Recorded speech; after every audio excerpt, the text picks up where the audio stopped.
আসসালামু আলাইকুম ভিউয়ার্স, কেমন আছেন? এই তো চলে এসেছি রান্নাবান্না করতে। তা আমি আজ রান্না করব। এখানে কাঠুয়া ডাঁটা কেটে রাখিছি আর আলু। এই কাঠুয়া ডাঁটা দিয়ে আলু দিয়ে চচ্চড়ি করব। তা আমি এটা ধুয়ে নিয়েছি। এবার আমি কীভাবে রান্না করি সেটাই আপনাদের সঙ্গে শেয়ার করবো। ডাঁটা দিলে ডাঁটাগুলো আলুগুলো দিয়ে দিলাম। এখন এখানে এক এক করে সমস্ত মশলা দিব। মরিচের গুঁড়া দিলাম হাফ চা চামচ, হলুদের গুঁড়া দিব 1 চা চামচ, লবণ দিয়ে দিলাম 1 চা চামচ, আর আদা রসুন ধনে জিরা সমস্ত কিছু বাটা মশলা দিয়ে দিলাম 2 চা চামচ। এখন এটাকে ভালোভাবে মিশিয়ে দেব। এবার পানি দিয়ে এটাকে সিদ্ধ করে নেব। খুব বেশি পানি দেব না, 1 কাপ মতন দিয়ে দিলাম। সিদ্ধ হয়ে গেলে আমি ফিরে আসছি। কাঠুয়া ডাঁটায় যে সিদ্ধ করা হয়ে গিয়েছে, আমি এই যে নামিয়ে নিয়েছি। এখন আমি তেলে দিয়ে দেবো। একটা কড়াইতে আমি পেঁয়াজ রসুন দিয়ে সরিষার তেল দিয়ে একটু ভেজে নিয়েছি বাদামি করে। এখন আমি এর ভিতরে ডাঁটাগুলো দিয়ে দেবো। আছে এই যে আমার ডাঁটা রান্না করা হয়ে গেছে, আমি ভালোভাবে মিশিয়ে দিয়েছি। এখন আমি সার্ভ করে নেবো। সবগুলো কি সুন্দর সিদ্ধ হয়ে গেছে এবং খুবই হেলদি একটি রেসিপি। এই ডাঁটা যাদের কোষ্ঠকাঠিন্য আছে তাদের জন্য খুবই আসে, আবার মাংসপেশিকে মজবুত করে এই ডাঁটা। আপনারা যতদূর পারেন প্রতিদিন খাদ্য তালিকায় ডাঁটা খাওয়ার অভ্যাস রাখবেন। আমি এই যে সার্ভ করে নিচ্ছি।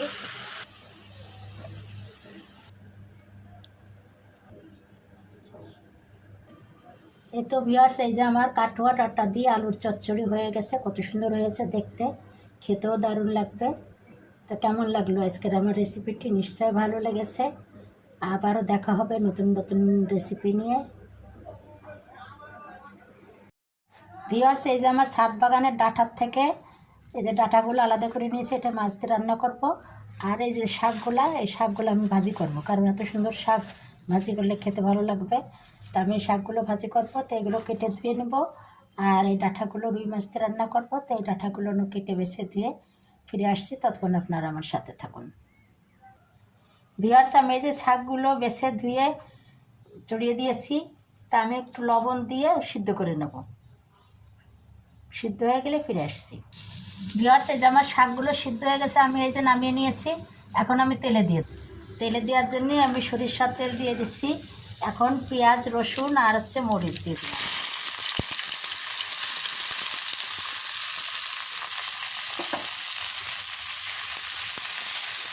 এখন এইগুলো একটু বাদামি করে ভেজে নেব।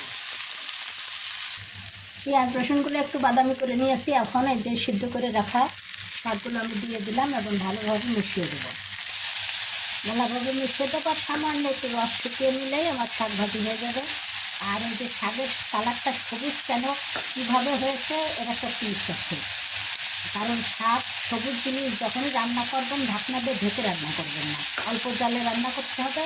তাহলে কালারটা ঠিক থাকবে আর পুষ্টিগুণও বজায় থাকবে। এই জন্য পানিটা শুকিয়ে আমি নামিয়ে নেব। ভিউয়ার্স, আমার শাকগুলো ভাজি হয়ে গেছে, আমি এখন সার্ভ করে নেব।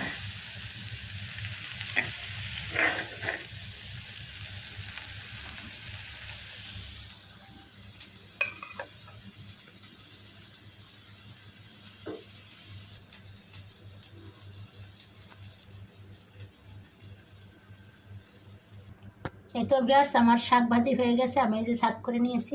দেখুন কত সুন্দর কালার হয়েছে।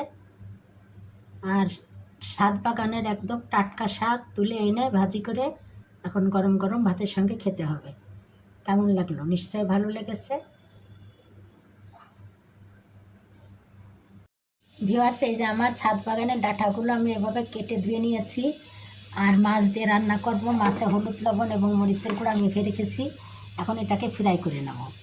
তা আমি এদিকে প্যানে তেল দিয়ে দিয়েছি। এই যে তেল গরম হয়েছে, এখন মাছগুলো দিয়ে দেবো, দিয়ে বাদামি করে ভেজে নেব।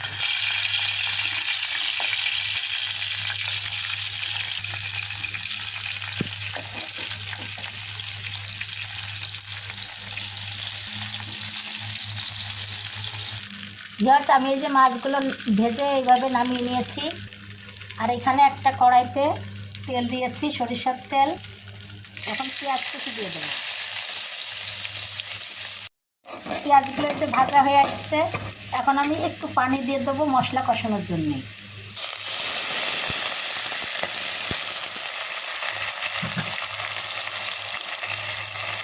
স্বাদ মতো লবণ দিয়ে দিলাম, মরিচের গুঁড়া, হলুদের গুঁড়া আর দেবো বাটা মশলা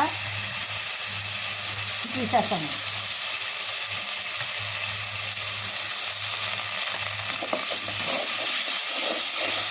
মশলাটা ভালোভাবে কষিয়ে নেব। মশলা কষিয়ে নিয়েছি, এখন ডাঁটাগুলো দিয়ে দিলাম। ডাঁটা কষা হয়ে গেছে, এবার ঝোলের পানি দিয়ে দেবো।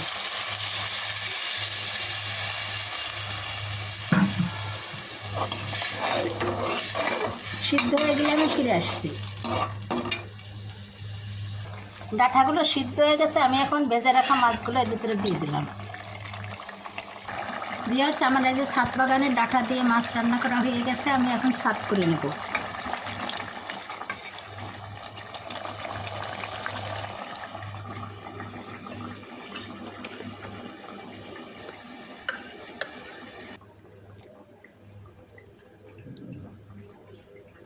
এই তো আমার মাছ রান্না করা হয়ে গিয়েছে, আমি এই যে সার্ভ করে নিয়েছি। দেখুন কত সুন্দর কালার হয়েছে ডাঁটার, আর ডাঁটাগুলো একদম লচলচে সিদ্ধ হয়ে গেছে, নরম তুলতুলা। তা কেমন লাগলো আজকের আমার রেসিপি? নিশ্চয়ই ভালো লেগেছে।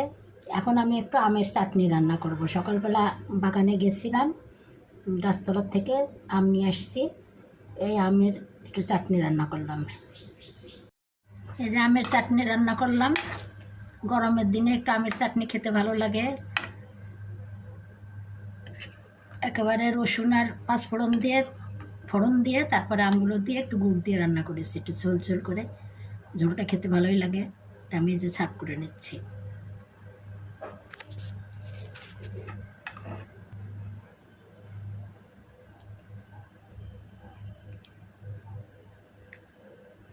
এই তো ভিউয়ার্স, এই যে আমের চাটনি, এই যে আমার চাটনি রান্না করা হয়ে গেছে, আমি এই যে সার্ভ করে নিয়ে আসছি।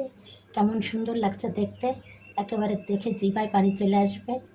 তো আপনারা ভালো থাকবেন, সুস্থ থাকবেন, আবারও দেখা হবে নতুন নতুন রেসিপি নিয়ে।